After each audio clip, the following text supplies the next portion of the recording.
It was 7 in the morning when the message came through. The sky over Portland was pale and silent after a long night of rain. I was pouring my first cup of coffee when my phone buzzed on the counter. I didn't think much of it. Mom usually texted early, reminding me to pick up groceries or check on Dad's insurance bill. But this time, there were only 7 words. You're banned from Thanksgiving until you bow to your sister. No hello, no explanation, just a decree. For a second, I thought it had to be a joke. Then another message appeared. Megan deserves respect. Until you apologize, don't bother showing up. The steam from my coffee curled into the air and vanished. My hand didn't shake, but my stomach dropped like I'd missed a step in the dark. I stared at the screen while the clock ticked in slow rhythm on the wall. I didn't reply. I didn't argue. I just opened my laptop, logged into my bank account, and started scrolling through every bill with their names on it. They wanted a bow. What they would get instead was silence. I sat there for a long moment, trying to process what had just happened. Outside, the city was waking up, cars sloshing through puddles, a distant dog barking the low hum of traffic. Inside, my apartment felt too quiet. I'd been excluded before, subtly in conversations, decisions, even in family photos that I took, but was never part of. But this was different. This was official. It was punishment written in text, delivered like a business order. Mom, Ellen Avery, was never cruel outright. She just had a way of turning rules into love and guilt into loyalty. Family first was her mantra, and somehow that always meant doing things her way. Dad Richard was kind but timid, the kind of man who'd avoid conflict even if the house was on fire. And Megan, well, Megan was the golden child, the family's little son. She had a talent for playing fragile, for turning mistakes into sympathy. Growing up, I learned early that my role was the opposite of hers. Megan cried. I comforted. Megan spent. I covered. Megan fell apart. I cleaned up. You're the strong one, Mom would say, and I took that as love. It wasn't. It was delegation. Strength became my excuse to be used. 2 weeks before the text, we'd all been at Megan's birthday dinner at some new Italian place downtown. She'd arrived late, all shine and perfume, wearing a sequined dress I'd quietly helped pay for last spring when her boutique profits were low. The night had been a blur of compliments directed at her, stories about her business, her latest brand collaboration. I'd smiled, lifted my glass, said all the right things, until dessert came and Mom decided to announce that I still hadn't apologized for embarrassing Megan last month. Embarrassing her. That was how she described the night I told Megan I couldn't loan her another $1,000 for her rent. She'd stormed out of the restaurant, cried to Mom, and somehow I'd become the villain. At her birthday, she made a show of forgiveness. It's fine, she said loudly, patting my hand. Lauren just gets stressed when she can't control things. Everyone laughed. I laughed too, because it was easier than explaining the truth that I'd been the one holding the family together while they all looked the other way. That was 2 weeks ago. And now here I was banned from Thanksgiving. I looked around my apartment, the tidy kitchen, the single coffee mug, the unopened mail stacked neatly on the counter. I'd built this life for peace, not punishment. I'd done everything right, paid my bills, worked hard, helped my family whenever they called.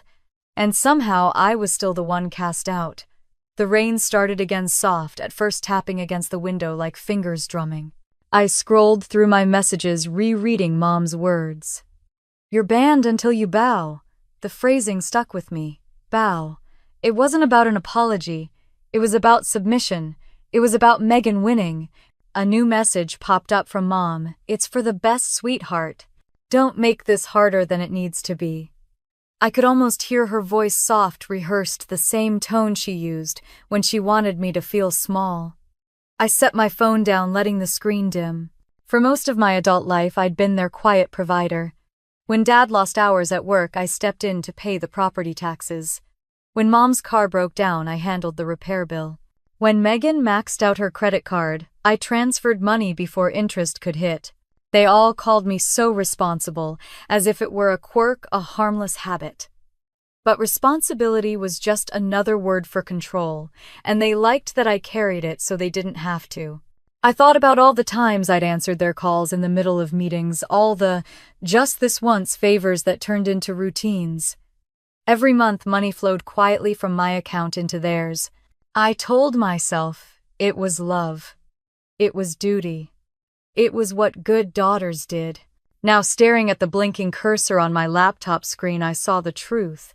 It wasn't love. It was transaction disguised as family. And I was done paying the fee.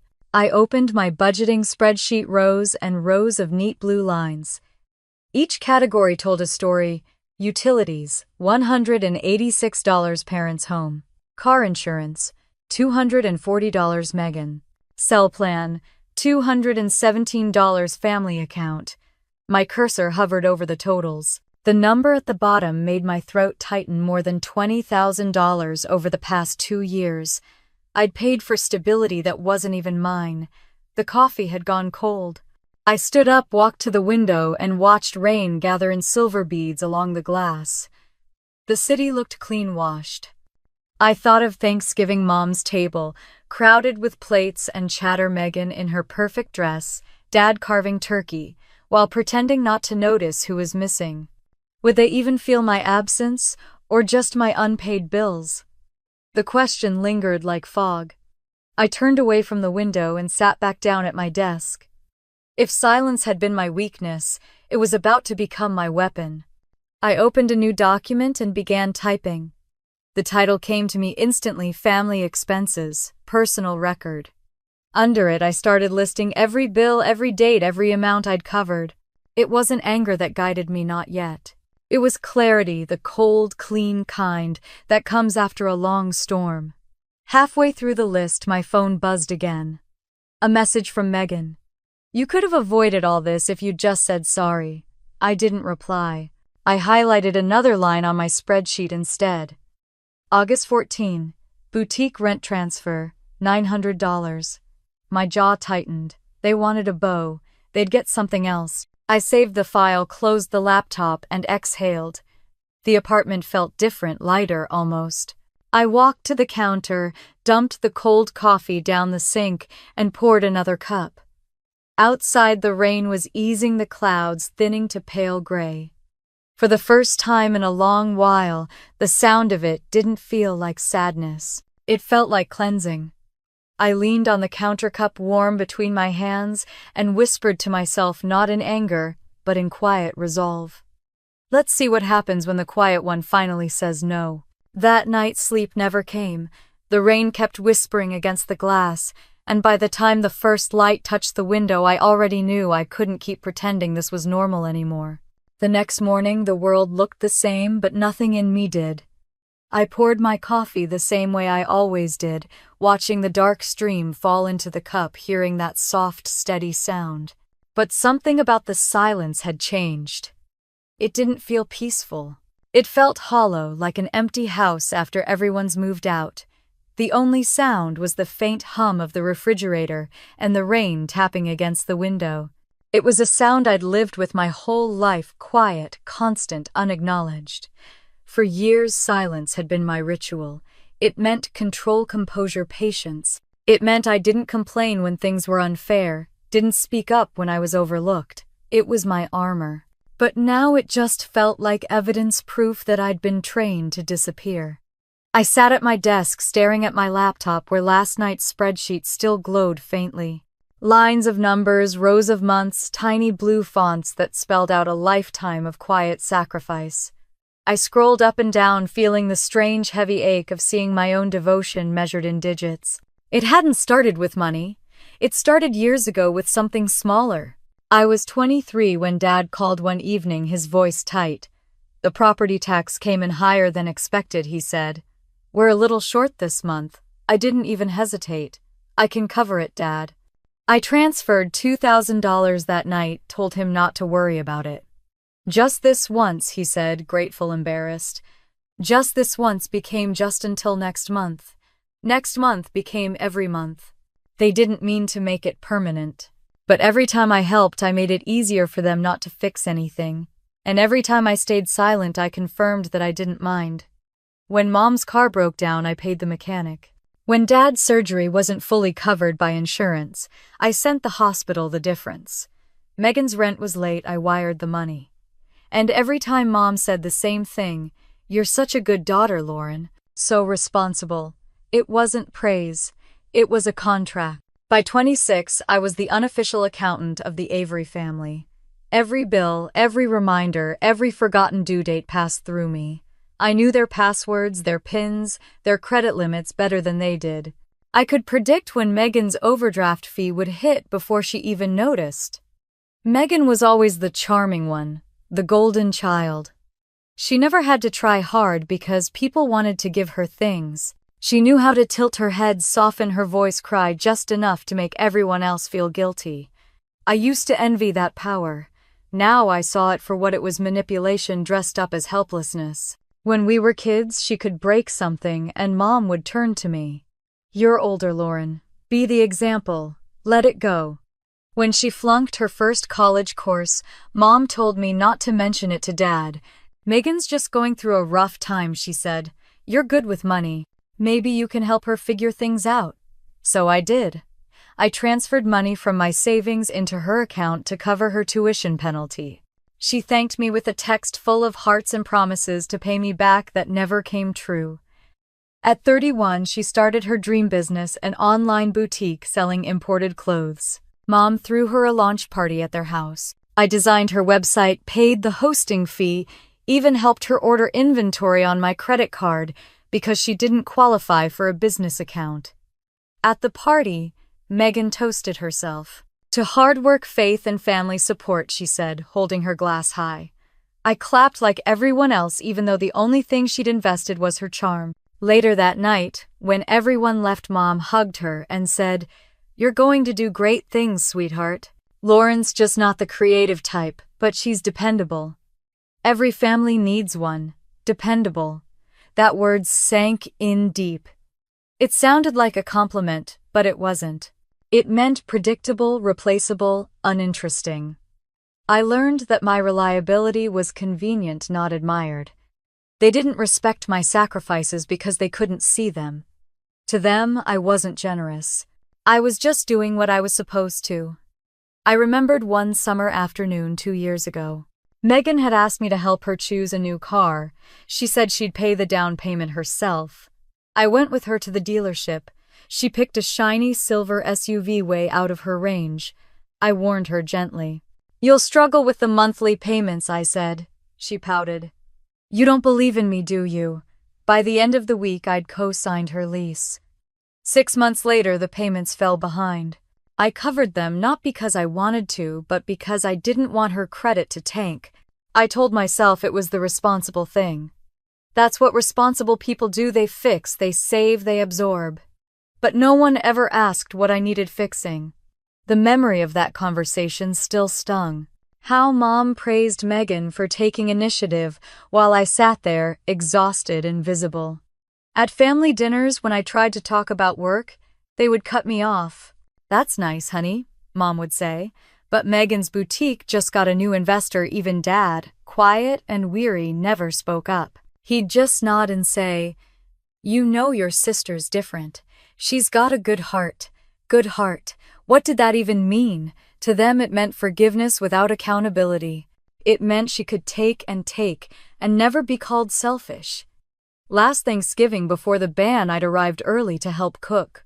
I brought groceries, paid for the turkey, peeled potatoes for 3 hours, while Mom and Megan planned the seating chart.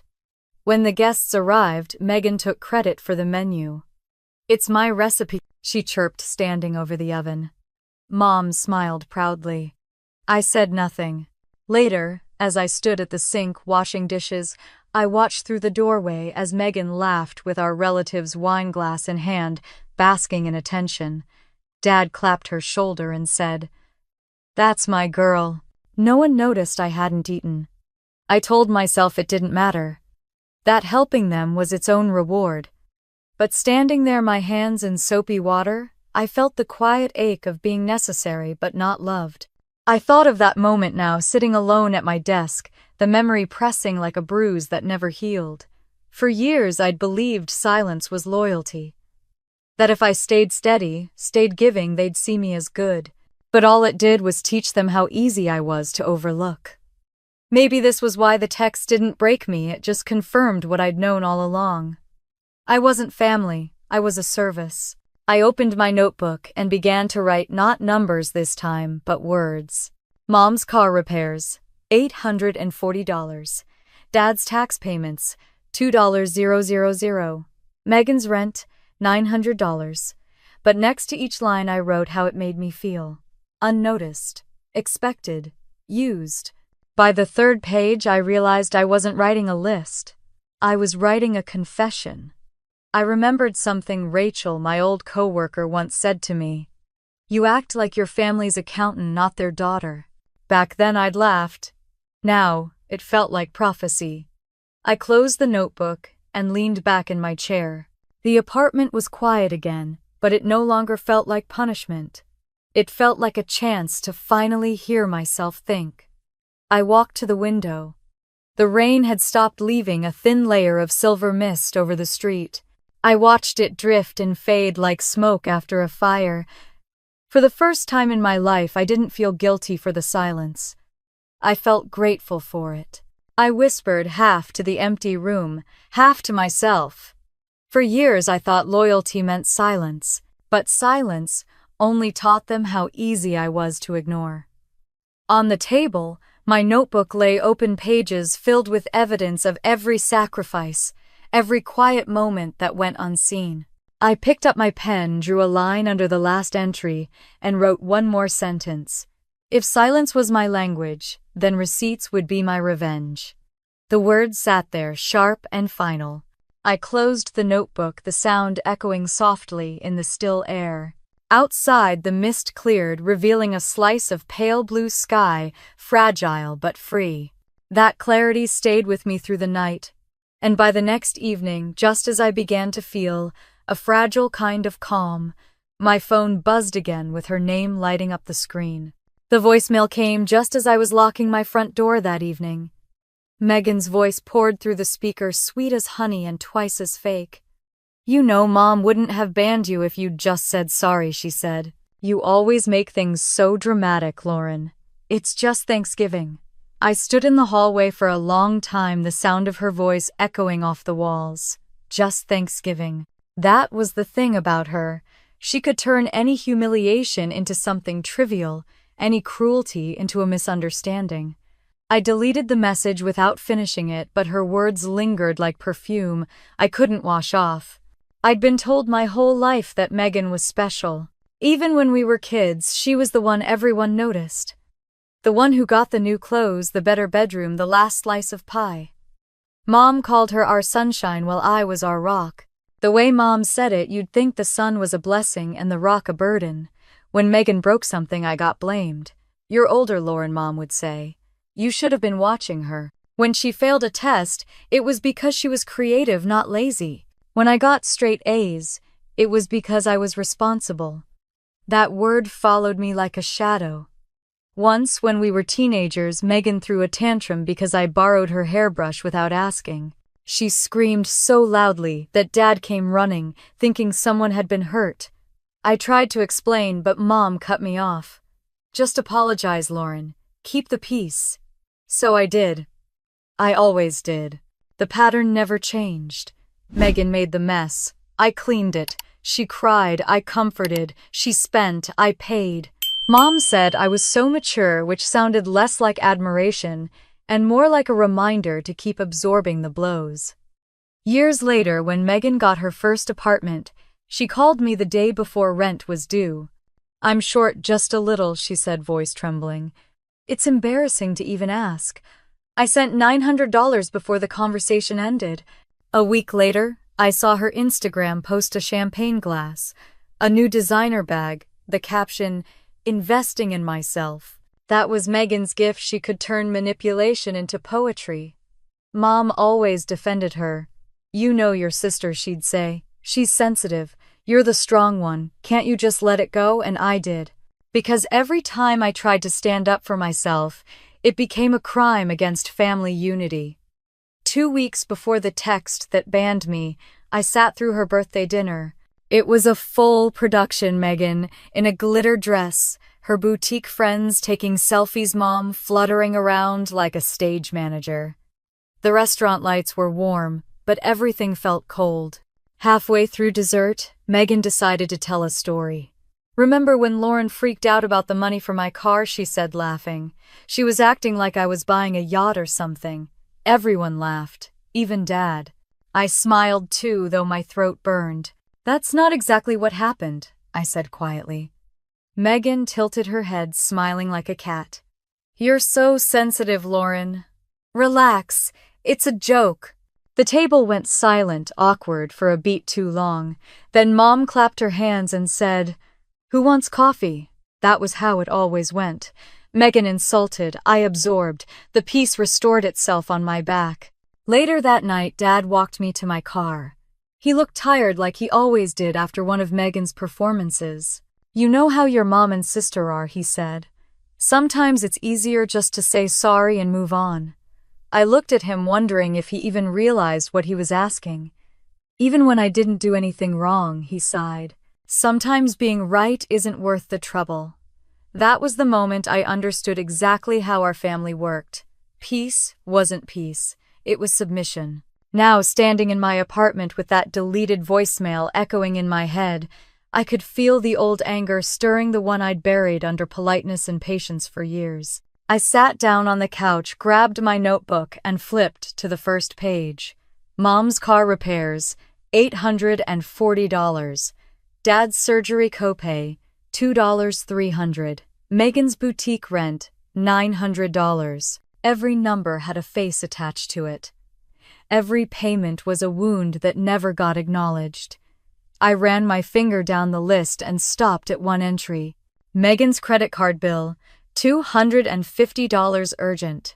I remembered the call. She'd been crying. "They're threatening to send it to collections. Please, Lauren, I'll die if my credit's ruined." I'd paid it before she finished her sentence. 3 days later, she posted pictures from a concert with the caption, "Manifesting Abundance." My chest tightened, not with anger anymore, but with disbelief that I'd been this blind for so long. I flipped to a new page and wrote patterns of behavior. Underneath it, I listed every phrase they'd ever used to keep me small. "You're just overreacting. Don't make a big deal. Be the bigger person. It's just family." The ink bled slightly through the paper, dark and final. My phone buzzed again. Another text from Megan. "Mom says you owe me an apology for the boutique thing. You embarrassed me in front of her. You think money makes you better, it just makes you cold." I stared at the screen until it dimmed, then screenshot the message and printed it. I slipped it into the back of my notebook, labeling the page "Emotional Expenses." Somewhere between all the noise, I remembered Janet Morales, my first real manager years ago, the woman who'd taught me how to negotiate my worth at work. She'd once told me, "You have to separate generosity from love, Lauren. Love doesn't invoice you." Back then I'd laughed. I thought she was being cynical. Now I finally understood. Generosity had been my love language because it was the only one my family accepted. They didn't want my time, my thoughts, or my boundaries. They wanted my balance transfers. I closed my notebook and leaned back, exhaustion settling over me like a heavy blanket. The rain had started again, faint but steady, filling the room with the kind of white noise that felt like breathing. For years, I'd thought being the strong one meant staying quiet. It meant not fighting back when I was disrespected, not arguing when I was blamed. But strength without voice isn't strength, it's servitude. I poured myself another glass of water, walked to the window, and looked out at the city lights reflecting on the wet pavement. Somewhere out there, Megan was probably having dinner with friends, laughing about how dramatic I was. Maybe Mom was telling herself she'd done the right thing, keeping peace by pushing me out. But something had shifted in me. I wasn't angry, not in the way I used to be. I was clear, and clarity was more dangerous than rage. My phone buzzed once more before I turned in for the night. It was a photo from Megan, her and Mom together, smiling in a kitchen full of Thanksgiving decorations. The caption read, Getting ready for a peaceful holiday. Family first, I didn't reply. I didn't even feel pain this time. I just watched the screen until it went black, reflecting my own face back at me. Then, without thinking, I grabbed a pen and opened my notebook again. On a fresh page, I wrote in big, deliberate letters, "People who take." Things I gave. The pen scratched across the paper, firm, steady, certain. For years, I'd been the echo that answered every call for help. Now I was done being their echo. I closed the notebook, turned off the lights, and let the room fill with darkness. The rain outside had slowed to a whisper like it was listening too. That fragile calm didn't last long. The next morning, my phone lit up with a new flood of notifications, and this time it wasn't just Megan. It started with a simple ding, then another, then a third. By the time I looked down at my phone, the screen was lit up with a flood of messages. At the top of the group chat, I saw the title Avery Thanksgiving 2024. I wasn't surprised that they'd started a thread. They always did around this time of year, sharing recipes, assigning dishes, arguing over who'd host. But as I scrolled through, my heart began to sink. The list appeared in neat little bullet points: Mom, Dad, Aunt Karen, Uncle Pete, Cousin Jenny, Megan, even her boyfriend Tyler. My name wasn't there. Underneath the list, Megan had written, "Keeping it small this year. Mom's orders." A smiley face followed. I stared at it, rereading the message, hoping I'd missed something. Maybe my name was lower down, maybe an oversight. But no, the thread moved on like I didn't exist. Someone dropped a turkey gif. Another posted a string of emojis, clinking glasses, laughing faces, hearts. I kept scrolling, my chest tightening. After a few minutes, I typed a short message, trying to sound casual. "Hey, looks like fun. Did I miss something about the guest list?" For a moment, no one responded. Then Mom's message appeared. "We're just keeping things simple this year, sweetheart. Space is tight." Space was tight. The same excuse they'd used when I was 12 and Megan wanted her own room. I'd slept in the converted storage nook for 2 years while she got the window and the new furniture. Some things never changed. Then Megan replied, "Limited seating, Lauren. Try Christmas if you behave." My stomach turned. The words blurred. I could almost hear her voice in my head, playful, mocking, that sing-song tone she used when she wanted everyone to think she was joking but wasn't. The chat went silent for a second. Then someone sent another turkey gif, and the conversation rolled on as if nothing had happened. I sat there, my fingers frozen above the screen. I wasn't angry. Not yet. Mostly I was tired. Tired of pretending that humiliation didn't sting just because I'd learned to hide it. I thought of replying, of saying something sharp, something to defend myself. But I could already imagine Mom's response. "Lauren, don't start drama." That was her favorite phrase: don't start drama, don't make waves, don't ruin the mood. So instead, I closed the chat. The rest of the day passed in a blur. I worked from home, answered emails, took a walk in the drizzle. But every time I checked my phone, there was a new message in that thread: photos of the turkey, questions about side dishes, jokes about who'd burn the rolls this year. I didn't open it again. I didn't need to. The message was clear. By evening, my phone buzzed once more. This time it was a text from Megan directly. "Don't take it personally, okay? Mom just wants peace. You know how you get, how I get." That phrase landed like a slap. To her, I wasn't a person. I was a problem to be managed, a flaw in an otherwise perfect picture. I set my phone face down and walked to the kitchen. The rain had picked up again, tapping hard against the glass. I stood there in the dim light, hands gripping the counter, breathing through the ache in my chest. For years I'd told myself I didn't need their approval, that I was independent above their childish drama, but it still hurt. Because no matter how old you get, being erased by your own family cuts the same. Around 9, another notification flashed across the screen, a Facebook tag from Megan. I hesitated before opening it. The post was public. A picture of her and Mom in the kitchen, arms around each other, smiling over a half-prepared turkey. The caption read, "Family first, keeping it cozy this year." The comment section filled fast. So sweet. You two look just alike. Can't wait to see everyone. I stared at the screen, feeling the sharp, familiar sting crawl up my throat. There it was again, the same phrase that had haunted me my whole life. Family first. Family first had always meant Megan first. I closed the app. The quiet in my apartment pressed in on me. I thought about calling Dad just to hear a voice that wasn't pretending, but I knew how that would go. He'd stumble through an apology that wasn't his to try to soothe me, tell me it wasn't a big deal. He'd say he was stuck in the middle, that Mom and Megan just wanted peace. Peace. That word had become their shield, their way of disguising exclusion as virtue. I sat back on the couch, staring at the ceiling. Peace was what they called it when I paid their bills. Peace was what they called it when I bit my tongue while Megan mocked me.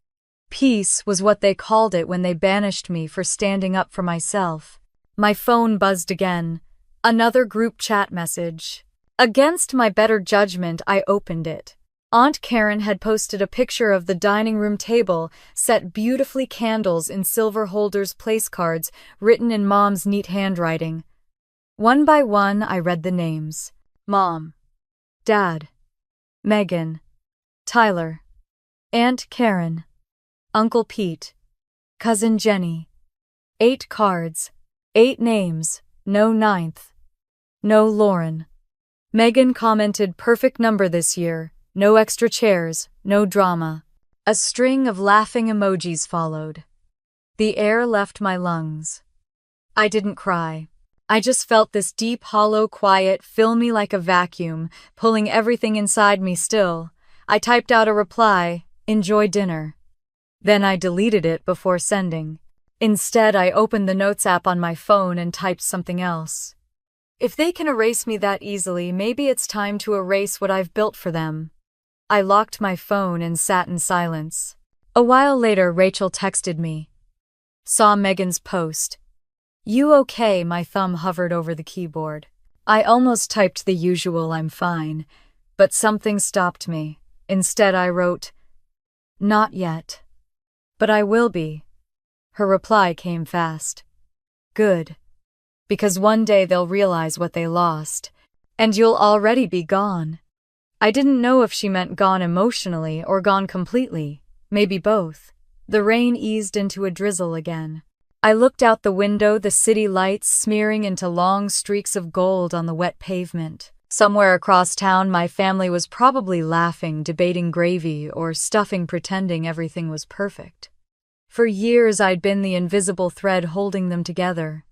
The one who quietly fixed, covered, filled in. And now they'd cut me loose, without realizing that I'd been the one holding the fabric up. They thought they'd punished me, but in truth, they'd just freed me. I turned off my phone, finished the last of my cold coffee, and pulled the curtains closed. The room went dark, except for the faint glow of the city outside. I whispered to the empty room they just uninvited me from their table. Tomorrow, I'll uninvite them from my wallet. The words sounded strange at first, harsh, final, but also honest.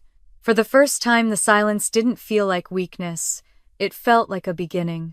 That night, I fell asleep to the sound of rain against the windows, and when morning came, Thanksgiving morning, the silence in my apartment felt heavier than ever. Thanksgiving morning arrived quietly, without alarms, without a plan, without a single reason to get out of bed.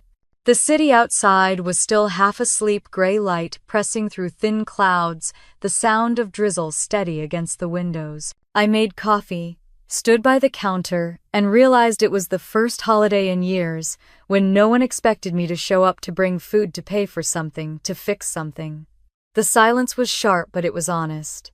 I tried to treat it like any other Thursday. I cleaned the apartment, folded laundry, answered a few work emails. When that didn't fill the emptiness, I went for a walk. The air was cold enough to sting my cheeks, the kind of air that carried the scent of fireplaces and roasting turkey from every other home. Families were inside, laughing, setting tables, clinking glasses. It was impossible not to feel the contrast, their noise, my quiet. A neighbor across the hall, an older woman with silver hair, opened her door at the same time I came back up the stairs. She smiled kindly. "No family visiting today, dear," I forced a small smile. "Not this year." She nodded, a sympathetic look in her eyes, then disappeared behind her door. I stood there for a moment, listening to the muffled laughter that drifted from her apartment. Back inside, the silence swallowed me whole. The clock ticked too loudly. I scrolled through social media just to hear something familiar, but that only made it worse. Megan had already posted a video her and Mom basting the turkey, the caption reading, "Family makes everything taste better." I put the phone face down. The apartment suddenly felt too small, too clean, too still. Around noon, my phone buzzed again. I almost didn't check it. When I finally did, it was a text from Mom. "We saved you a plate, sweetheart. It's on the porch. Happy Thanksgiving." Porch. A single word, but it hit harder than any insult. Not "come over." Not "we miss you." Just a plate. Left outside like a delivery. I stared at the message until the letters blurred. For years I'd told myself that what I did for them, paying bills, covering expenses, buying groceries, was love. I thought it was proof of belonging. But standing there with that text glowing in my hand, I realized how easily I'd been replaced, how little space I'd ever really occupied. By late afternoon, I'd cleaned the kitchen twice and still couldn't shake the heaviness. My stomach growled, but I didn't bother cooking. I wasn't hungry. I was restless. The thought came quietly like a whisper, "Just drive by." I told myself it wasn't about confrontation. I didn't plan to stop or knock. I just wanted to see to confirm that it was real. So I drove. The streets were slick with rain, the clouds low, and as I turned onto their street, I saw the familiar row of parked cars lining the curb. The house glowed warm from the inside, light spilling from every window. Through the glass, I could see silhouettes, people moving, laughing, raising glasses. I slowed the car, keeping my distance. My chest felt tight, but I couldn't look away. Then I saw it. On the porch near the front door was a single plate covered in foil sitting on a small wooden table, a fork tucked neatly beside it, as if presentation could disguise the cruelty. And just beside the plate, a neighbor's golden retriever sniffed curiously at the foil. Its tail wagged as it pawed lightly at the edge. Something inside me went perfectly still. For a moment, all I could do was watch that dog, its nose pressed to the plate, its curiosity innocent, its hunger simple. I thought about how many times I'd fed my family without ever being fed in return, how many times I'd been the invisible one, quietly holding things together so they could laugh like that inside. A lump rose in my throat, but no tears came, only clarity. I didn't stop the car, I didn't honk, I didn't get out. I just kept driving past the house, past the laughter, past everything I'd once mistaken for home. The rain began to fall harder, streaking across the windshield. My vision blurred for a moment, but it wasn't from the weather. That plate on the porch wasn't just food. It was a message. "You're not one of us. You're outside now." And for the first time I realized that maybe being outside wasn't punishment. Maybe it was freedom. By the time I got home, the drizzle had turned into a downpour. I hung up my coat, kicked off my shoes, and sat on the floor leaning against the wall. The silence that greeted me wasn't cold anymore. It was mine. I opened my laptop. The spreadsheet I'd made days ago was still there waiting. Each line of data looked different now, less like evidence of generosity, more like a map of how I'd been drained. I stared at it for a long time. Then I began deleting every automatic payment one by one. Mortgage contribution cancel. Utilities cancel. Family phone plan cancel. Insurance cancel. Streaming services cancel.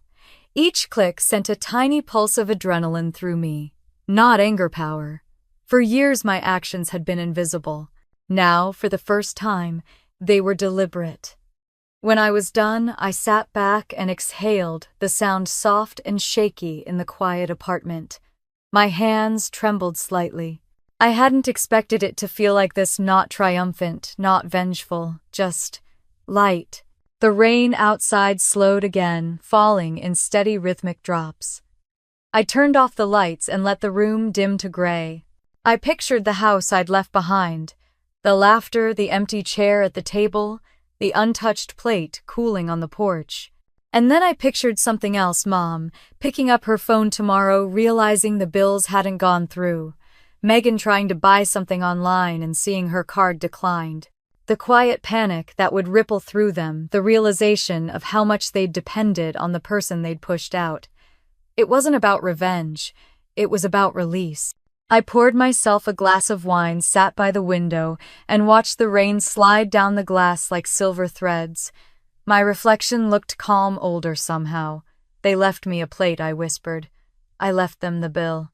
The words sounded strange, almost bitter, but I couldn't help the small smile that tugged at my lips. It wasn't joy exactly, it was relief. Hours later, my phone lit up on the table. Missed calls. Mom, Megan, Dad. Then a stream of messages. Lauren, did you touch something? The internet's not working. The card got declined. Megan, what did you do? I didn't answer. I watched as the notifications stacked one after another, filling the screen like raindrops on glass. 37 calls by the time I turned the phone face down. I leaned back on the couch, eyes closed, the faint hum of the city outside, steady and low. Finally, they noticed me. But they were too late. The silence around me didn't feel like emptiness anymore. It felt like ownership of my space, my choices, my peace. I lifted my glass in a quiet toast to no one and whispered Happy Thanksgiving. And for the first time, I meant it. I woke up the next morning to a phone vibrating endlessly on the nightstand, missed calls stacking faster than I could count, proof that the silence I'd left behind was finally being heard. The phone wouldn't stop buzzing. By mid-morning, there were 52 missed calls stacked on my screen like little tombstones. Mom, Megan, even Dad. I watched them flash and fade. As I sat on the couch, the mug of cold coffee untouched beside me. My apartment was quiet except for the sound of rain tapping the glass. I didn't answer a single one. I'd spent a lifetime responding, fixing, rescuing. This silence felt like control. When the noise finally stopped, I opened my laptop. The banking app loaded slowly, and when it did, I stared at the endless scroll of transactions, my family's names lined up in a neat digital graveyard. Every payment was a memory: mortgage supplements, utility bills, co-pays, Venmo transfers for emergencies, grocery orders, subscription renewals. Every line was proof that I had built their comfort one quiet sacrifice at a time. I hit print. The machine hummed to life, spitting out page after page. The smell of ink filled the air. When the last page slid into the tray, I gathered them into a neat pile, the paper warm beneath my fingers. I spread them across the floor the way detectives spread evidence. Here was Mom's car repair, Dad's prescription refill, Megan's boutique rent. All of it written in black and white, undeniable. I picked up a highlighter and began to mark the numbers one by one. Each stroke of yellow burned brighter than anger. I remembered every moment, the thanks that never came, the casual assumption that I would always be there. When I reached the bottom of the pile, I saw the total. I'd stopped keeping track after a while, but the math was right there in front of me now. Tens of thousands, enough to buy my own home outright. My throat tightened. I sat back, surrounded by receipts, drowning in proof. For years I'd told myself this was love. But love that only moves one way isn't love, it's labor. I reached for the thick binder I'd bought months ago for work, the kind with clear sleeves and sturdy rings. On the spine, I printed a label, "This is what I did for you." One by one, I slid the papers inside. Mortgage, utilities, medical, Megan. Each sheet made a soft crackle as it settled into place, like the sound of something being sealed shut. When I finished, I sat for a while just staring at it. The binder was heavier than I expected. Maybe that was fitting. It carried the weight of my silence.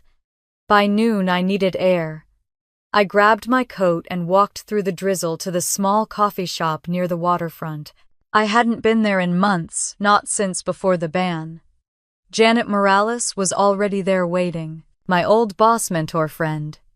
She was sipping black coffee and reading the paper, her glasses perched low on her nose. She looked up as I approached. "Lauren," she said with a smile that was both sharp and kind, "you look like someone who's finally ready to talk." I sat down, wrapping my hands around the warm mug. "I did something," I said quietly. "I figured," she replied. "You have that look." And so I told her. I told her everything: the ban, the plate on the porch, the calls I ignored, the years of quiet payments. I spoke slowly, methodically, the way you read a confession out loud, to see if it sounds as bad as it feels. When I finished, she didn't say anything for a while. She just took a sip of her coffee, studying me. Then she said, "They're not just taking your money, Lauren. They're taking your future. Every dollar you give them is a piece of your time, your energy, your peace. You've been subsidizing their irresponsibility for years." I nodded, my throat tight. "I don't know how to stop." "Yes, you do," she said calmly. "You've already started. But if you want to be free, you have to perform a financial exorcism." The phrase hit me like a jolt. "A what?" She leaned forward. "You have to remove yourself from their system. Every account, every card, every autopay. Leave them to face their own reality. You can't save them and save yourself at the same time." Her words settled in deep. "How do I even start with evidence?" she said, gesturing to the binder in my bag. "You've already done the hardest part, acknowledging it. Now you need to quantify it. You need to make it real." We spent the next hour at that table sketching out a plan. Janet had that sharp, practical mind I'd always admired. She helped me make a checklist: disconnect autopay from the mortgage account, separate my phone line, and transfer the others to Mom, remove my card from all shared subscriptions, close joint grocery and pharmacy accounts, notify the bank of deauthorization for linked family payments. It was simple, really. Brutal, but simple. As she spoke, I wrote it all down, each step precise and final. I could already imagine the fallout, the confusion, the calls, the guilt trips, but for once it didn't scare me. Janet reached across the table and touched my hand. "They'll panic," she said. "They'll accuse you of betrayal, but you're not betraying them. You're ending a cycle they built." I swallowed hard. "And when they start calling," she smiled faintly, "don't answer. Let the silence do what your words never could." We left the cafe an hour later. The clouds had parted slightly, a thin line of pale blue cutting through the gray. Back home, I set the binder on my desk. I flipped through it again, tracing the highlighter marks, feeling a strange mix of grief and pride. This was my history, unwanted, unacknowledged, but mine. I opened my laptop and created a new document, titling it Financial Exorcism, Plan of Action. The list grew longer as I typed. Every account, every card, every password. It felt like untying knots one by one. When I was done, I sat back and whispered to the empty room, "Tomorrow." Because it couldn't just be a thought anymore. It had to be an act. The rain started again, softer this time, almost gentle. I turned on some music, low jazz, something calm, and started organizing the physical files into neat stacks. Mortgage, phone, utilities, subscriptions, medical, Megan. The repetition was soothing, like sorting through ghosts. When the last paper slid into its sleeve, I took a pen and wrote across the final page in bold letters, "This is what I won't do anymore." The words looked powerful, defiant, alive. I slipped the pen back into the drawer, closed the binder, and turned off my phone. The world outside dimmed into quiet gray, but for the first time that quiet felt like something sacred. The decision was made. Tomorrow I would start cutting the cords, one bill, one lie, one name at a time. I barely slept that night. By dawn, the plan was no longer just an idea in a notebook. It was a promise I intended to keep. Monday arrived, gray and cold, the kind of morning where the air itself felt suspended. I woke before the alarm, heart steady, mind clear. The plan was already written out on my desk, beside the thick binder marked, "This is what I did for you." I brewed coffee strong, and Black sat down at my desk and whispered the words I'd written on a yellow note the night before. Cut everything. It was the first time in years I felt like I was about to make a decision entirely for myself. I opened my laptop and logged into the mortgage account. My hands didn't shake, though I could feel my pulse in my fingertips. I'd paid their property taxes for 3 years. Thousands of dollars to keep a roof over a home I wasn't even welcome in. The screen blinked, asking for verification. I typed my password, hit Manage Autopay, and hovered over the button. A small line of text appeared. Are you sure you want to cancel automatic payments? Yes, I whispered. 1 click, and it was done. The confirmation email came seconds later.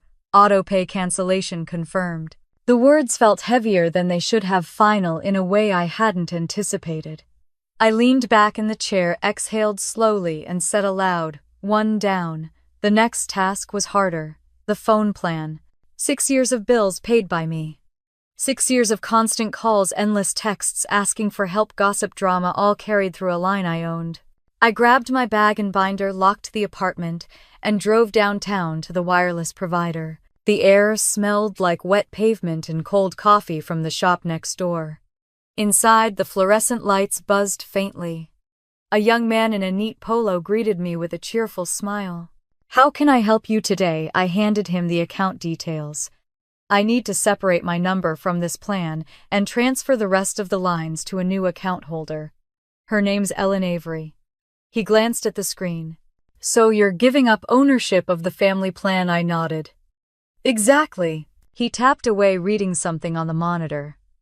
Okay, just confirming you'll be keeping your line, but the remaining 4 will be under Ellen's name. They'll be responsible for the full bill moving forward. That's correct. He handed me a stylus and turned the tablet toward me. Sign here. The moment the pen touched glass, a strange feeling washed over me.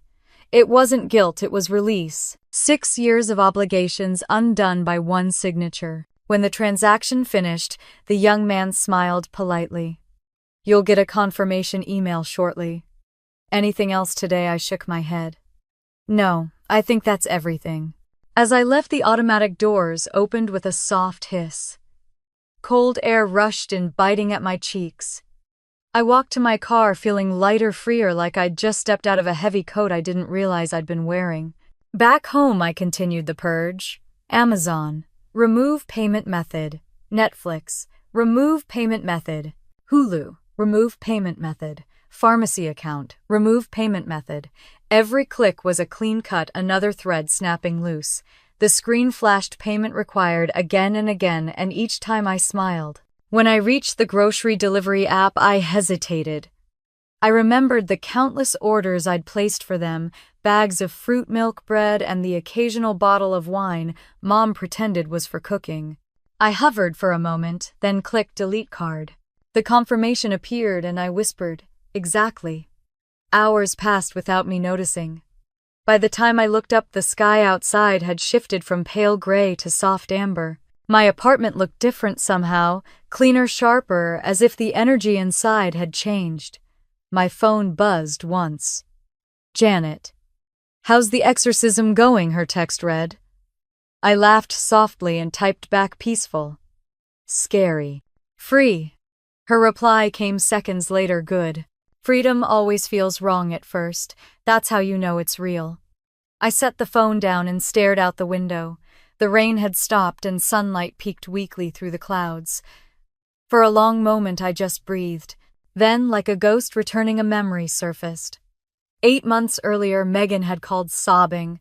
Her car had broken down on the highway and she was stranded. I'd wired her $600 that same afternoon. Later that night, she posted a photo with the caption, "New wheels, new energy. Hard work pays off." I'd scrolled past it, feeling that dull, familiar ache in my chest. Now, looking at that same transaction on my screen, I took a black pen and drew one final line through it.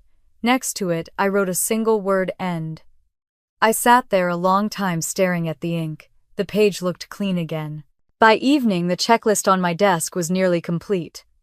Mortgage, cancelled. Phone plan, separated. Online accounts, removed. Streaming services, disabled. Groceries, pharmacy insurance, delinked. One unchecked box remained at the bottom: respond to family. I looked at it, then at the stack of notifications on my phone. Voicemails, texts, missed calls. Dozens of them. I reached for the pen again and drew a slow, deliberate line through the final box. Done. As I set the pen down, the apartment went completely silent. The kind of silence that used to make me anxious now felt sacred. I brewed one last cup of coffee, curled up in the armchair by the window, and watched the city lights flicker to life. Somewhere in some other house, my family was probably scrambling, calling service providers, trying to log into accounts, wondering what had gone wrong.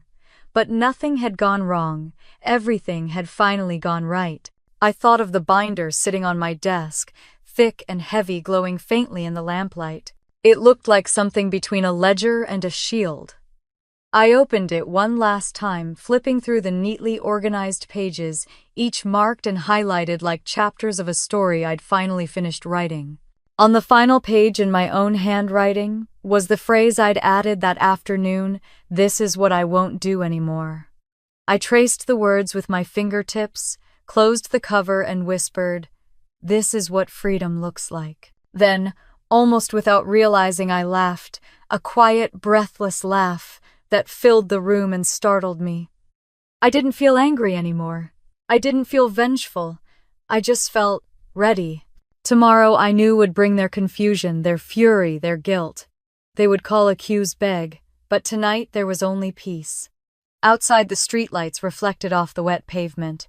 The city hummed softly, unaware that something monumental had just shifted in a small apartment window. I took the binder, placed it in the drawer of my desk, and shut it gently. The sound of the latch clicked like punctuation. Then I turned off my phone, climbed into bed, and let the silence hold me. Tomorrow would be chaos, but tonight belonged to me. I woke up the next morning to the sound of my phone vibrating non-stop on the nightstand, proof that the storm I'd been preparing for had finally begun. The first message came at 7:30 in the morning. "Megan, hey, is Netflix down? It's asking for a credit card." I stared at the screen for a moment, then set the phone face down beside my coffee mug. By the time I'd taken the first sip, another message appeared. "Mom says the phone bill is in her name now." "What did you do?" I didn't reply. The silence felt deliberate, like the steady beat of a metronome guiding me through the morning. Then came the flood. Notifications filled the screen, each one a tiny burst of panic. "Mom, Lauren, the power bill didn't go through. I thought you had that on autopay. Dad, honey, the internet's been cut off. Did you switch cards, Megan? You can't just do this. You're ruining everything." I read each one as if they were lines from a script I'd already memorized. I put the phone down, reached for my notebook, and flipped to the checklist. On the first page, under Stage 1 Awareness, I drew a neat checkmark. It had begun. By noon, the texts had escalated. Mom's tone shifted from confusion to accusation. "Lauren, this isn't funny. The pharmacy said the card was declined for Dad's medication. You need to fix this." I didn't fix it. I'd fixed everything for years: mortgages, car repairs, medical bills, even Megan's emergencies. But fixing had always meant breaking myself in smaller, quieter ways. Today, I chose stillness. The calls started next. I let the phone ring until it went to voicemail. Then another call. And another. Finally, I played one back. Mom's voice filled the room, sharp and trembling. "Lauren, this is ridiculous. You can't just leave us like this. Your father is a wreck. He's panicking. You know how bad his blood pressure gets. Call me back." There was a pause, then Megan's voice in the background, muffled but clear enough. "She's doing this on purpose, Mom. She wants us to suffer." A click, then silence. I hit delete. Outside, the rain had stopped. The city looked washed clean, every surface shining. I leaned against the window and thought about how strange it was, how peace could look like destruction to people who'd built their lives on your labor. I didn't feel cruel. I felt awake. Later that afternoon, Dad's name appeared on the screen. I hesitated for the briefest second, then let it go to voicemail too. His message came through minutes later. Lauren, it's Dad. The pharmacy said our card didn't go through and your mom's losing her mind. I don't know what's going on, but we need to talk. Please, sweetheart, just call us. His voice wasn't angry. It was small, almost defeated. For a moment, guilt rose in me like a tide, familiar, sharp automatic, but I caught it before it drowned me. I whispered to myself, compassion isn't compliance. I set the phone aside and opened the binder. Each page was a reason, each line a memory. The evidence of years spent holding up people who never once thought to hold me. By evening, the group chat came alive again, a digital riot. Megan. This is financial abuse, Lauren. Do you even realize what you've done, Mom? Your father can't get his prescription. This is serious. I raised you better than this. Megan, we're changing the locks if you don't fix this by tonight. I smiled faintly at that last one. They didn't realize I had already walked away long before they'd noticed the space I left behind.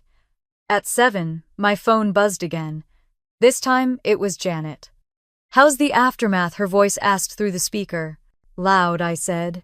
But manageable, she chuckled softly. That's how withdrawal works. They're crashing from the drug of dependency. Don't mistake noise for power, Lauren. Silence is still your ally. I looked around my apartment calm and untouched by their chaos. I'm trying, I said.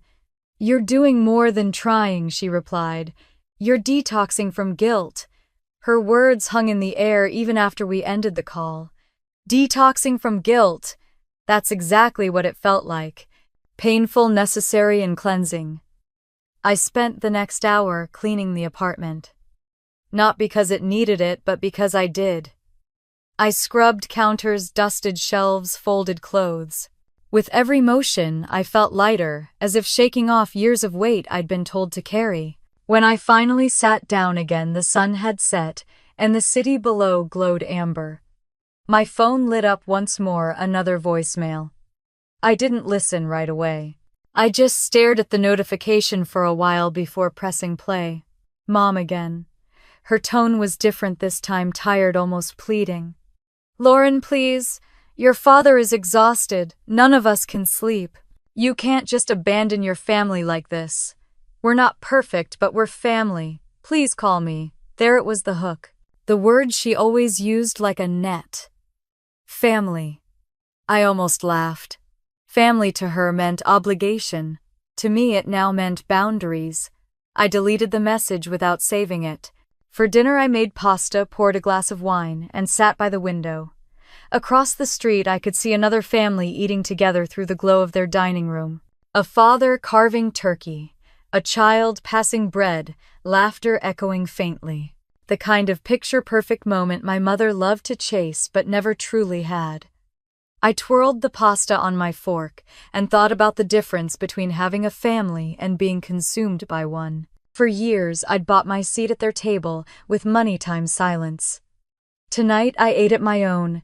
Later that night, my phone buzzed one last time. A new message from Megan. You're heartless. You think you're so powerful now, but you'll regret this. Mom's crying. Dad's sick. You're pathetic. I didn't respond. 10 minutes later, another message came. I didn't mean that. I just need help with next month's rent. Please. The shift was predictable, almost theatrical. From rage to pleading, from insult to manipulation. I could practically hear the tone in her voice, syrupy and false. I turned off my phone. The silence that followed was enormous. I walked to the balcony and stepped outside. The air was cold, carrying the faint scent of wet earth and pine. Somewhere below, a stray cat darted across the street, free and untamed.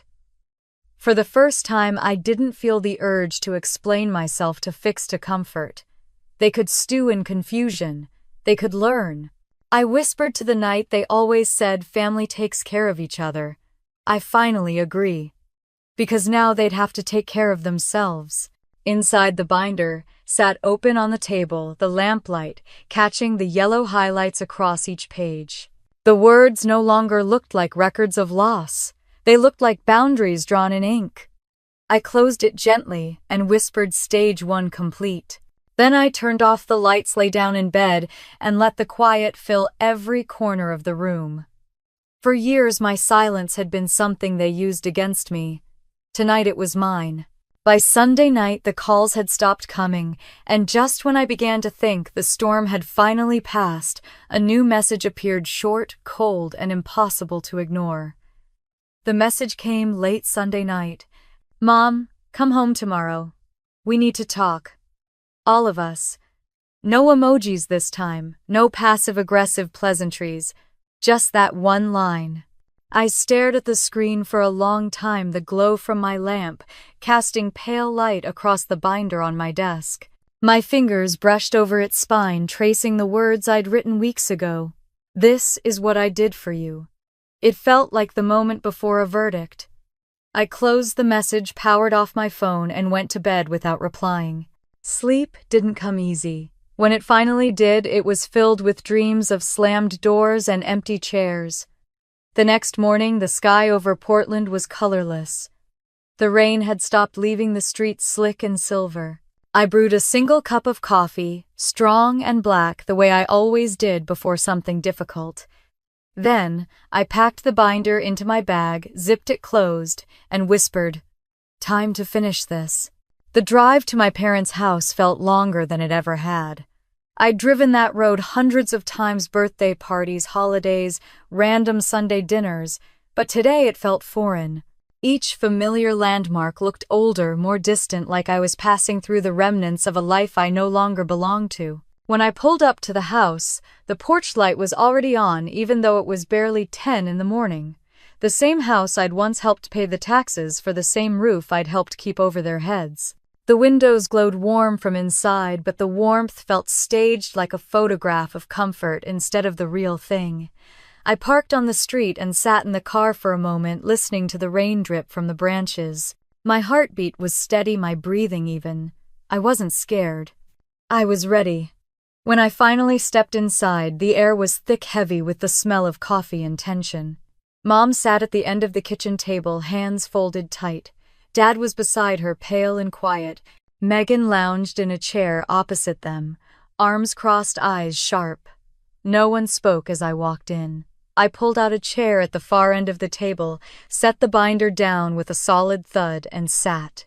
The sound echoed in the silence. Mom was the first to speak. "Lauren," she said softly, "we just want to understand why you're doing this." I met her eyes. "You already know why," Megan scoffed. "Oh, please, you've been punishing us for weeks, turning off accounts, cutting off money, acting like some kind of martyr. You're not the victim here, Lauren." I opened the binder and turned it toward them. "You want to talk about victims? Let's start with reality."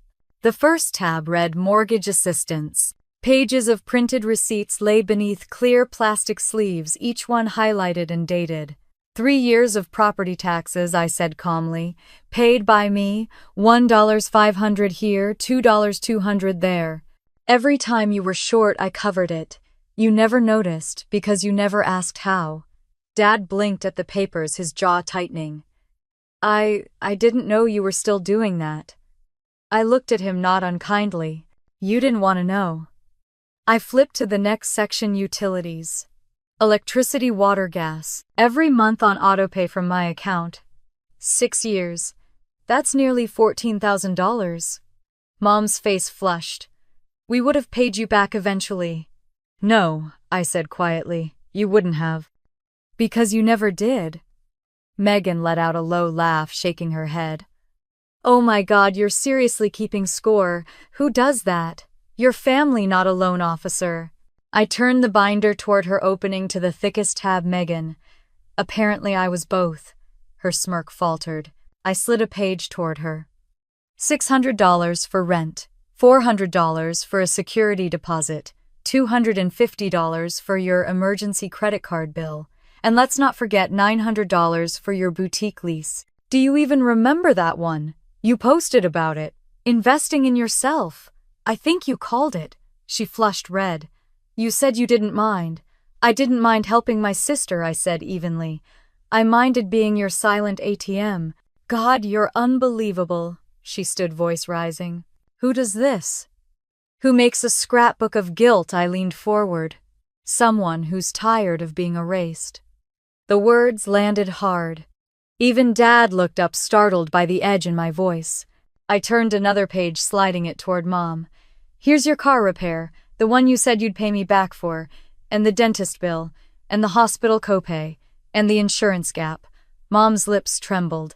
Lauren, this is a betrayal. We're your family. I felt something cold and steady settle inside me. A betrayal. You banned me from Thanksgiving.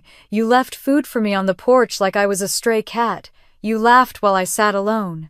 That's betrayal, Mom.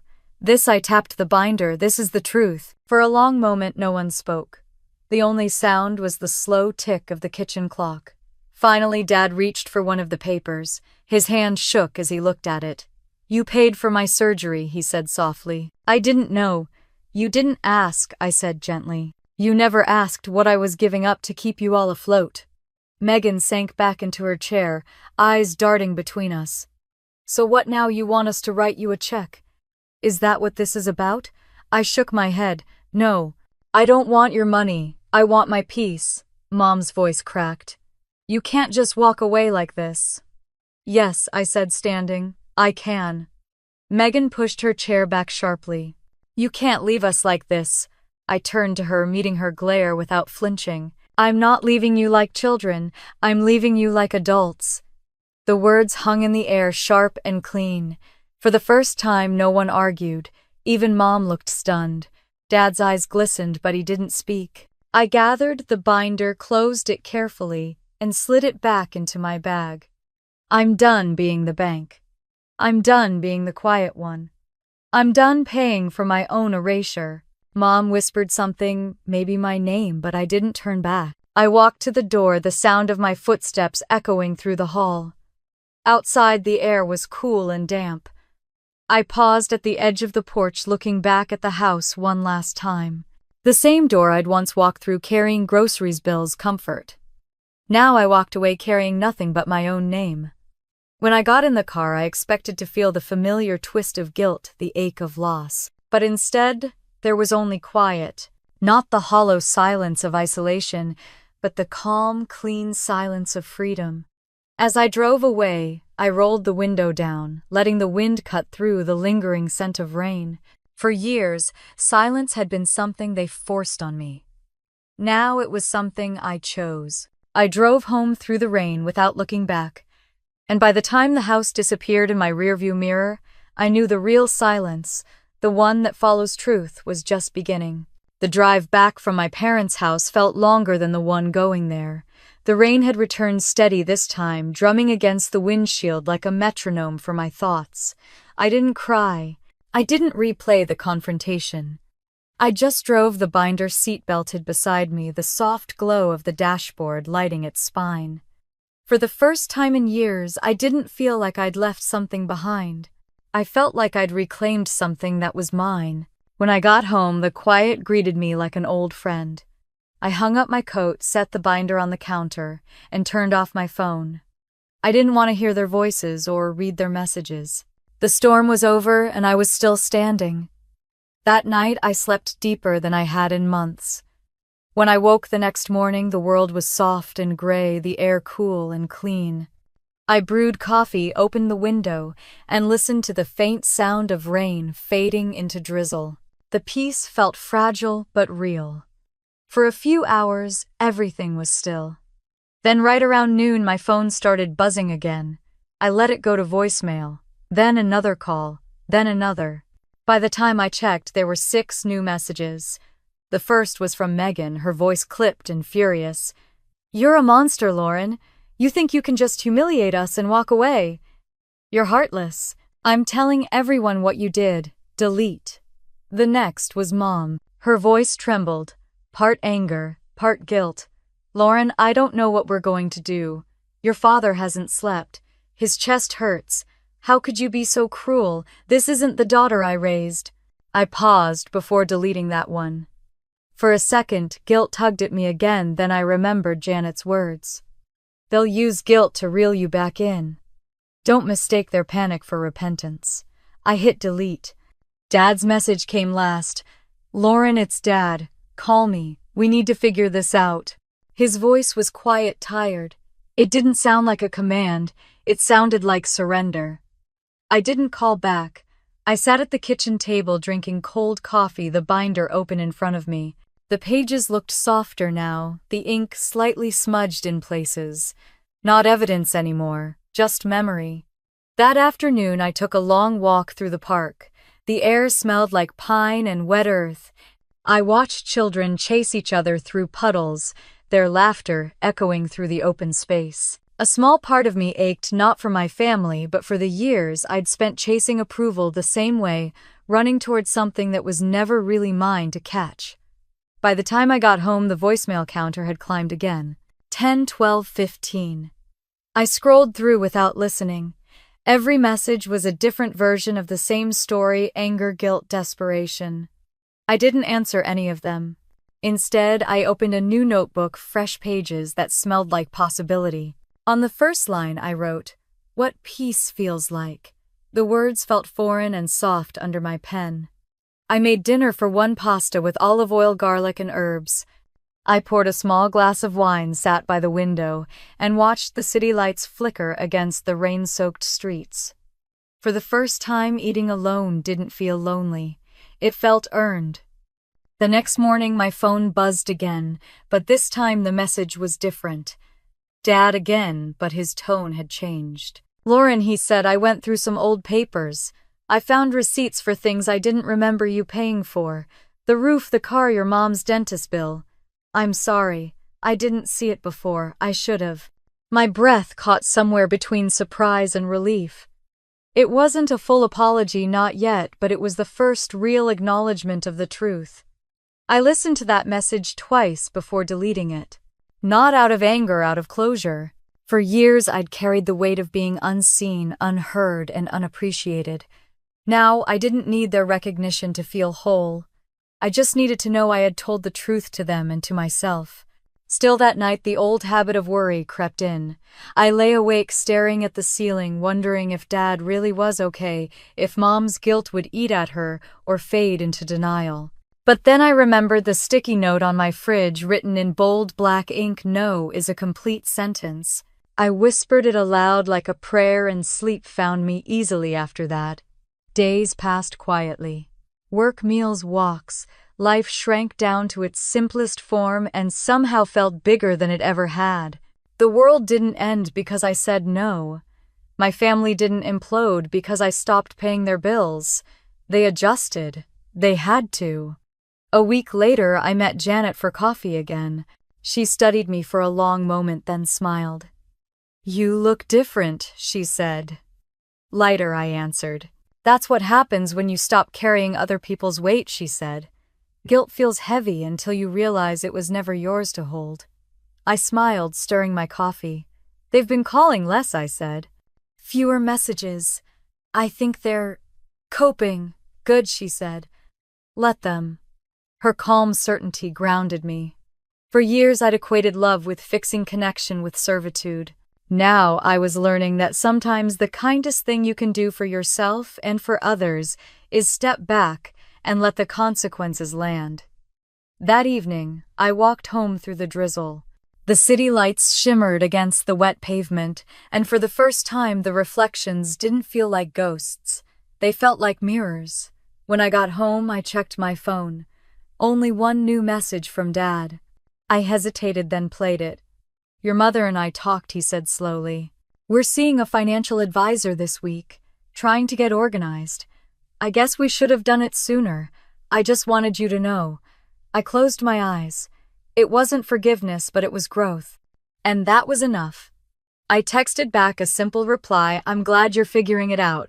Nothing more. No apologies. No explanations." Later that night, I sat by the window again, binder on my lap. I opened it one last time, flipping to the first page. The yellow highlights still gleamed under the lamplight, but they didn't sting anymore. They felt distant, like someone else's story I'd been asked to hold for too long. I traced a finger over the title, "This is what I did for you," and then closed it gently. It no longer felt like a record of debt. It felt like proof of release. The silence around me deepened. Not the brittle silence of isolation, but the kind that comes after a storm, the kind where you can finally hear your own breathing again. I looked out into the dark, the rain falling softly, and whispered, "I'm done fixing. I'm just living now." And for the first time, the words didn't sound like defiance.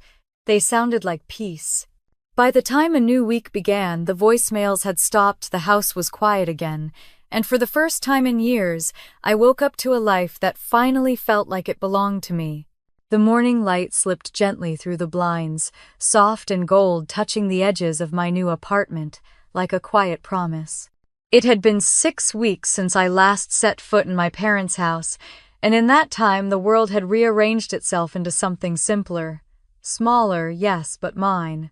I padded across the hardwood floor, barefoot, coffee in hand, and opened the window. Portland air, cool and clean, drifted in, carrying the faint scent of rain and cedar. Down below, people walked, their dogs jogged, started their days. I'd forgotten how peaceful it felt to wake up without dread. No lists to check, no bills to track, no one waiting to call me selfish for not answering fast enough. I sat on the couch, sipping my coffee, watching sunlight catch the dust motes in the air. This was what peace looked like, not dramatic, not cinematic, just ordinary and steady. The binder sat on a shelf across the room, tucked neatly between 2 books. I hadn't opened it since that day. I didn't need to. It was a monument now, not a wound. A reminder that survival doesn't always mean fighting it, sometimes means walking away. Around mid-morning, my phone buzzed. A text from Rachel. "Lunch today, my treat." I smiled. For years, I'd been the one paying the one, covering the one, smoothing over awkward silences by reaching for the check. Now it was nice to be on the other side of generosity. "Sure," I texted back. "See you at noon." The cafe was bright and full of chatter when I arrived. Rachel waved from a corner booth, 2 coffees already waiting. "You look different," she said as I slid into the seat across from her. "Different good or different bad?" She studied me for a second, then grinned. "Good. Lighter, like you stopped carrying a backpack full of rocks." I laughed softly. "That's not far off." As we talked, I realized how much space I'd cleared for real conversation now that my life wasn't consumed by managing someone else's chaos. We talked about work, travel books, even silly things like trying new recipes. For once, there was no guilt lurking under the surface, no fear that I'd have to rush home to fix a disaster. At one point, Rachel reached across the table and said, "You know, you did something most people never manage. You stopped bleeding for people who wouldn't even notice if you died of paper cuts." Her words landed heavy, then settled somewhere deep in me. I didn't reply, just squeezed her hand in quiet agreement. After lunch, I stopped by a small plant shop on my way home. The air inside smelled like soil and eucalyptus. I bought a fern, a bright green thing with delicate fronds, and placed it by my kitchen window. New life for a new chapter. The apartment still felt a little empty, but it was the good kind of empty, the kind that waited for possibility. Later that week, Janet came by. She hadn't seen the place yet. When she stepped inside, she smiled, looking around approvingly. "So this is freedom," she said, taking in the tidy space, the warm light, the absence of noise. I poured her coffee and handed her a cup. "It's small," I said, "but it's mine." She nodded. "Ownership isn't about size, it's about peace." We sat at the small dining table, steam curling from our mugs. "How are they?" she asked finally. I hesitated. "Quiet. I think they're managing. Dad mentioned they hired a financial advisor." "Progress," she said, her voice neutral but kind. "And you?" "I'm good," I said honestly. "I'm learning how to be still." Janet smiled. "Stillness isn't the absence of movement. It's the presence of yourself." We talked for a while about work, her grandkids, her garden. When she left, she hugged me tighter than usual. "Don't confuse peace with loneliness," she whispered, before walking out the door. That night I sat on the couch with a book and a glass of wine. Outside, the city was wrapped in quiet rain. Inside, there was only the soft hum of my refrigerator and the occasional sigh of the wind through the window. I looked around the room at the walls. I'd painted myself the furniture. I'd chosen the tiny fern by the window unfurling new leaves. Every part of it was mine, not bought for someone else, not borrowed, not owed. The next morning, an email popped up from Dad. The subject line read, "Just an update." I hesitated before opening it. It was short. "We're doing better. Working with the advisor helped. Megan moved in with a friend and got a new job. Your mother's been cooking again. I know things are still tender, but I wanted you to know we're trying. No excuses, no manipulation, just an acknowledgement." I stared at the screen for a long moment, then typed back, "I'm glad you're finding your way." It felt enough. Closure didn't always come wrapped in apologies. Sometimes it came as quiet understanding. That weekend, I finally did something I'd put off for months. I started a new folder on my laptop. I named it Plans. Inside, I created subfolders: Savings Goals, Travel, 2025, Future Projects. Then, just for fun, I added one more: Things that make me smile. I filled it with photos: the fern by the window, the view from my morning walks, the latte art from the cafe, the sky over Portland, when the rain finally broke. Small things, but they were mine. That evening, I pulled out the binder one last time. I opened it slowly, flipping through the pages that had once felt like scars. Now they were just history. Proof that I'd survived, proof that I'd learned. On the final page, I wrote a single line at the bottom in pen: "Freedom was never given. It was reclaimed." Then I closed it for good and slid it onto the highest shelf where it belonged, not forgotten, but finished. As I stood there, the last light of day stretched across the room, golden and soft.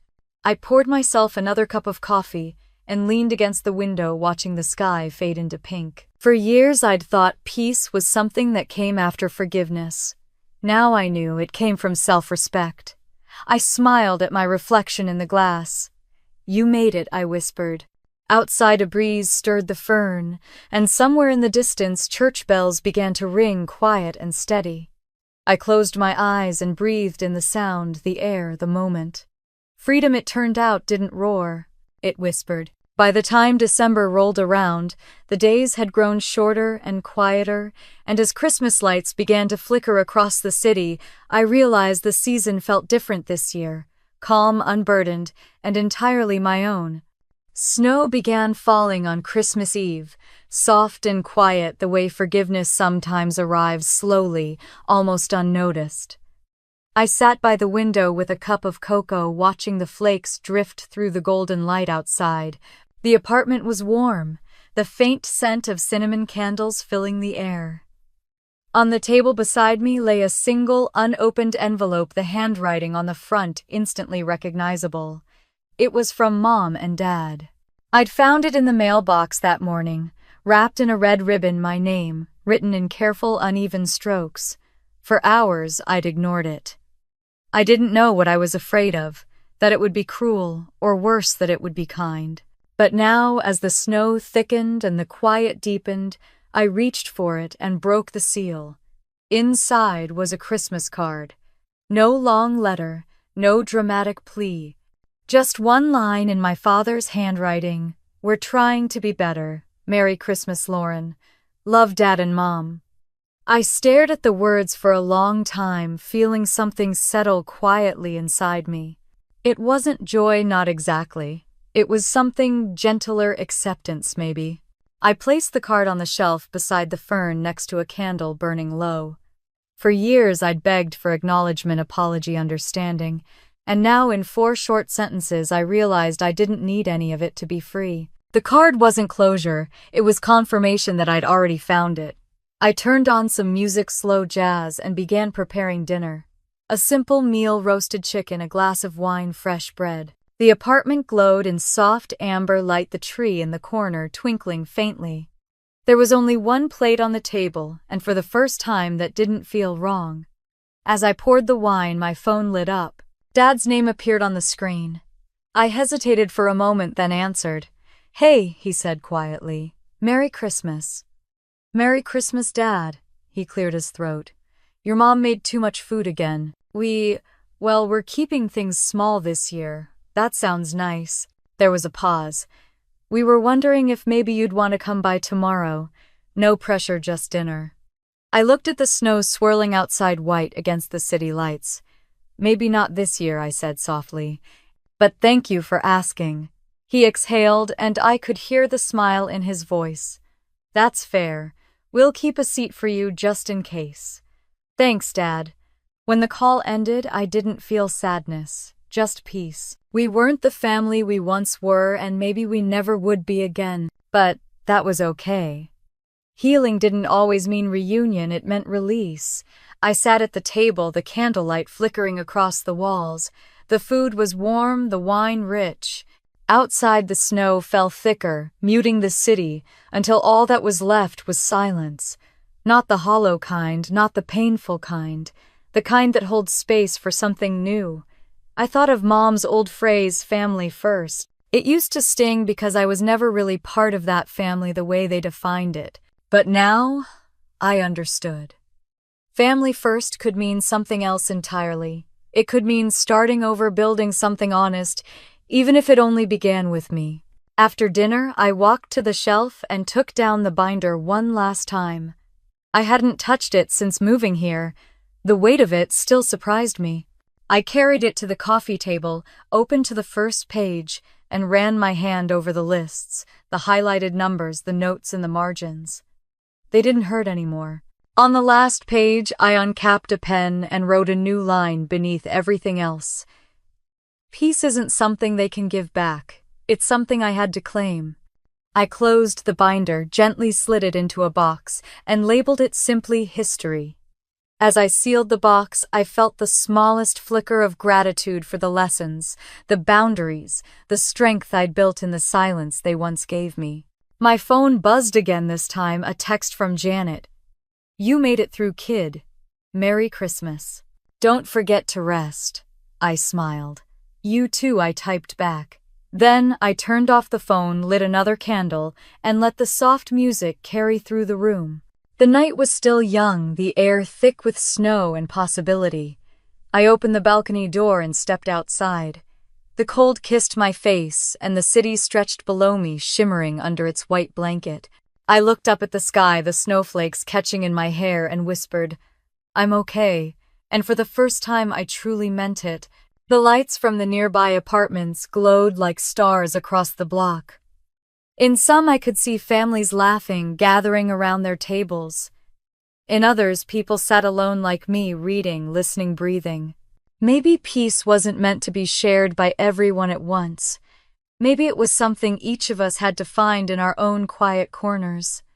I went back inside, the warmth wrapping around me as I closed the door. I placed the card from my parents on the mantel beside the candle and watched the wax pool slowly steady and golden. The snow kept falling. The clock ticked softly.